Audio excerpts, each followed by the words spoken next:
Morning everyone. In this video, we'll talk through some of the key quotations for Dr. Henry Jekyll from Stevenson's Jekyll and Hyde. There's a GCSE style question at the end of the video for you to try out as well. I'll put a link below to the slides, as well as to videos on the key quotes of some of the other main characters. Now, let's assume that you're going to be asked a question something along the lines of this in the pink box. Explore how Stevenson presents the character of Dr. Jekyll in The Strange Case of Dr. Jekyll and Mr. Hyde. Now, there are loads of different ways that this question could be answered. You could say that Dr. Jekyll is presented as troubled, ambitious, guilty, mad, hypocritical, or 100 other adjectives. In this video, we'll look at 5 ways that this question could be answered and some quotations for each one. Now, I've listed the main chapters for Dr. Jekyll here. Now, his letters appear in other chapters, and he's mentioned by other characters in other chapters, but the majority of quotes for Dr. Jekyll, by Dr. Jekyll, appear in these 5 chapters. And I've put chapter 10 in bold because that's Jekyll's starring moment. The whole chapter is the story retold in his words. First, let's look at the quotations that show Dr. Jekyll is presented as a well-respected character.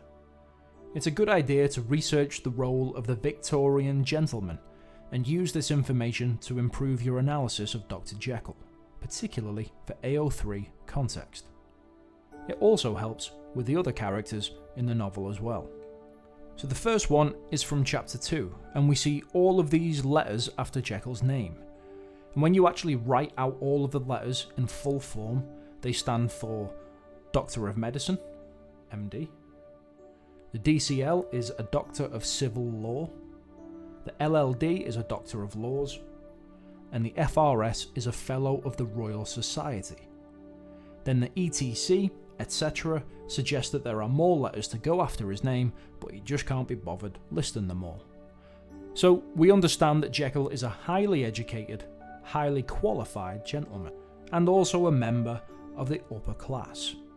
In chapter 3, Jekyll hosts a dinner party where it is noted that the guests are all intelligent, reputable men. Now we can infer that as these are the people that Jekyll is friends with, he is probably intelligent and reputable too, meaning he's got a good reputation. Or at least that's the assumption that Stevenson wants us to make at this point in the novel. Similarly, in chapter 10, Jekyll notes that he could walk around in public with a great reputation, acting all respectable, without people knowing that he was getting up to all kinds of tricks when he manifested as Hyde. Now, novelists always reveal a lot about their characters in what other characters say about them. And this one is a quote from Poole, who talks of Jekyll in highly positive terms. He talks about Jekyll being tall and fine, which is quite the opposite to the dwarfish Mr. Hyde. An interesting take would be to look at the connotations of the word master here too. Back to chapter 10, where Jekyll is tooting his own horn again, he mentions that he is a well-known and highly considered man. And a little later, he notes that he had been safe of all men's respect, wealthy and beloved, yet again referring to his reputation around London. Again, research the role of respectability and the importance of reputation for Victorian gentlemen to get the most out of quotes like this one. Next, let's look at some quotes that show Dr. Jekyll as unconventional. Now, what I mean by this is that Jekyll is a bit unusual. He isn't your standard Victorian gentleman, he's a little different. Now, for a few extra marks on context, research the battle between science and religion in the 1800s and apply your findings to any answer on Stevenson presenting Jekyll as unconventional. First off, Lanyon, who is a straight-cut, typical, religious Victorian man, states that Jekyll is becoming a bit too fanciful for his tastes. Now, this doesn't mean that he thinks Jekyll is becoming too posh, it indicates that he thinks Jekyll is becoming a bit too out there, a bit too daring, a bit too mad, and a bit too above his station, probably in relation to his scientific experiments. And this is one of the first indications that we get that there's something a bit different about old Henry Jekyll. And Lanyon goes on to label Jekyll's work as unscientific balderdash, which tells us that he thinks that what Jekyll is up to has no basis in real science and is utter nonsense. Again, research religion and science in the 1800s to get a better picture of this.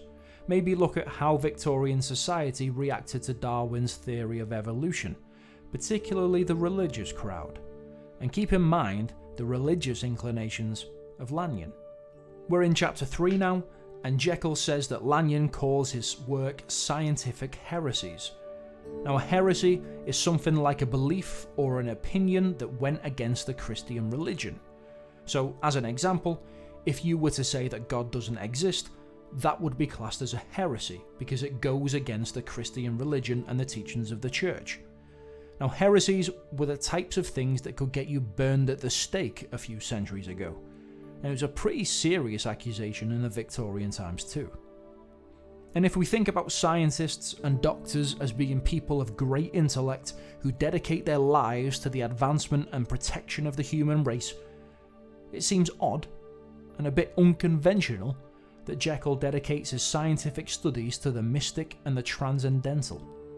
It's not a conventional route for such an educated man, especially if you look into the connotations of the words mystic or transcendental. And scientists spend years trialing and testing new drugs. They test on mice, primates, and eventually, after years of testing, they test on humans too. So it's a bit more unconventional that Jekyll just tests his new potion on himself, especially as he knew that there was a strong risk of death. It suggests that he's quite a reckless character. For the next one, we're going to look at Dr. Jekyll being presented as conflicted. Now, what I mean by this is that he's pulled in two directions, or that he's not sure of what the right thing to do is.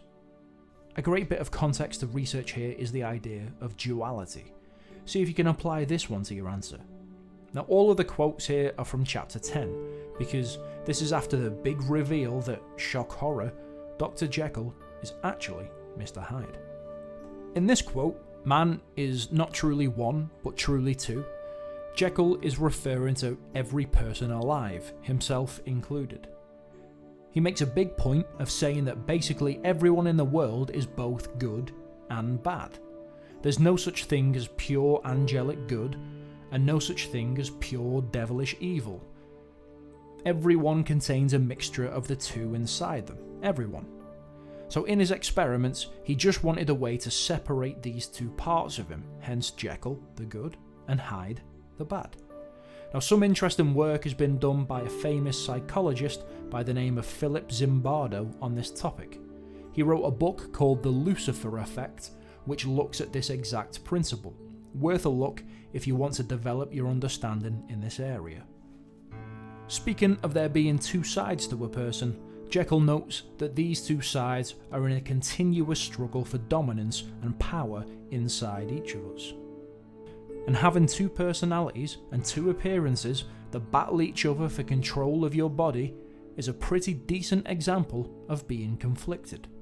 And here he admits that he has a double existence. Again, confirming that he is a conflicted character. Most people battle with this conflict in their minds, but he has to physically change. Maybe Jekyll and Hyde are just a personified battle of good and bad that exists in each of us. And speaking of battles, Jekyll actually calls it a perennial war himself. Perennial meaning never ending. War is a great one to get a wealth of connotations from. Next one, we've got 7 quotations. 7 quotes here that all show, in one way or another, that Jekyll is losing control or is out of control. Again, they're all from chapter 10. I know chapter 10 can be a bit dense and a bit difficult to understand, but there are a lot of excellent quotations in there. Now, in this quote, he talks about his virtue slumbering, meaning the good side of him fell asleep at the wheel, leaving his evil side free to take over. Now, most of the time, Jekyll fancies getting up to no good. He drinks his potion, turns into Hyde, does whatever he wants for a few hours, and when everyone is out looking for the culprit, he drinks the potion again and turns back into Jekyll. Perfect disguise, really. Who would ever suspect the respectable doctor? only at one point he goes to sleep as Dr. Jekyll, and without taking any potion, he wakes up as Mr. Hyde. Now this means that his body is changing by itself, and he's starting to lose control over the process now. And sometimes he takes his drugs and it's not enough for him to give him the results that he wants, so he has to double the dose. Once he even tripled the amount to get his desired effect. A pretty good allusion to the drug use in Victorian England, but a pretty good quote for showing Jekyll as losing control. This next part comes in a great sequence about the relationship between Jekyll and Hyde. After much debate, Jekyll decides to say goodbye to Hyde. However, he doesn't get rid of the house or the clothes of Hyde, so we can tell he's not fully committed to getting rid of him. That would be like someone giving up smoking, but always carrying a pack of cigarettes and a lighter with them just in case. So he's clearly not completely in control of this situation. And to cement this fact, and in the same passage of text, Jekyll admits that he was slowly losing control of himself and slowly becoming more like Hyde. And just as we expected, he gives in to his own desires. He loses control, and even though he swore he wouldn't, he drinks the potion one more time. And in doing so, his devil came out roaring. This is an excellent quote to analyse. This is where he kept Hyde bottled up inside so long that the bottle broke. And this is the incident that led to the murder of Sir Danvers. Definitely out of control here. Now this last one is an interesting one. You could say that Jekyll's scientific heresies and his own free will led to his own demise, and it was all his own fault. But you could also make the argument that Stevenson presents Jekyll as the victim of the story, and it would certainly make an interesting paragraph in your response. So let's look at a couple of quotations for it. Now in chapter 3, Jekyll speaks to Utterson and laments about his painful situation. Now at this point, remember, we don't know the full extent of his relationship with Hyde. Utterson suspects that Jekyll might be being blackmailed over his relationship with Hyde. Why? We don't know. But Jekyll seems to be the victim of the blackmail. One for conflict too, but in this quote, Jekyll notes that he's the chief sufferer, indicating that he suffers more than anyone else perhaps. Or the two phrases could be related, and he feels that he is now suffering due to the sheer overindulgence of pure sinning that he's been doing lately. Poor him. In this quote, Jekyll refers to himself as being used by Hyde. All he is a place for Edward Hyde to hide out when he's in trouble. A mountain cave for the bandit to conceal himself. Jekyll feels used, and he feels like he's the victim in this scenario. And if you take away the fact that it was all of his own doing, something that Jekyll doesn't seem to see, he comes across as the victim here. He is a victim to power. He is a victim to the slavery into which he falls.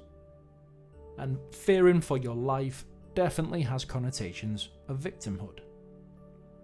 And then he goes on to say that he was punished. Definitely a statement that makes him out to be the victim. But who was he punished by? Hyde? Himself? God? The standards and expectations of society? That's for you to decide. So there we have 5 ways that Dr. Jekyll is presented. And as I said at the beginning, there are many more ways that you can interpret the character, and there are many more quotations that are worth noting down about Jekyll. But it's definitely useful to make yourself a set of revision cards for Jekyll's key quotes. Make your own ones instead of buying a set too. Not only are they cheaper, but you're more likely to remember the things on them if you've written them yourself. And the moment that you've all been waiting for, a chance to show off everything you've learned. This one is an extract from chapter 5. Read the extract, and then complete the question on the left. Starting with this extract, how does Stevenson present Dr. Jekyll as out of his depth? Write about how Stevenson presents Dr. Jekyll in this extract, and how Stevenson presents Dr. Jekyll as out of his depth in the novel as a whole. So for the first bullet point, only use quotations from the extract. For the second bullet point, you can use quotations from anywhere else in the novel, or from this video. Use the timings that your teacher has given you, but I always say to my students, 1 paragraph on bullet point 1, 1 paragraph on bullet point 2, and then if you have time, a third paragraph on a bullet point of your choosing. 45 minutes total. And it's perfectly fine to have different approaches to the question.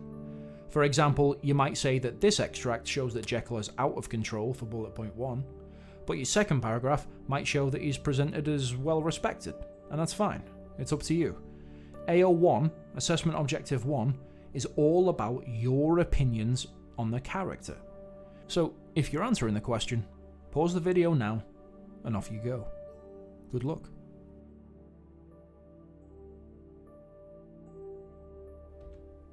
And that's all for today's video. I hope you found it useful. If there are any topics that you want me to make a video on, leave a comment below and I'll get on it. Thanks for watching and happy revising.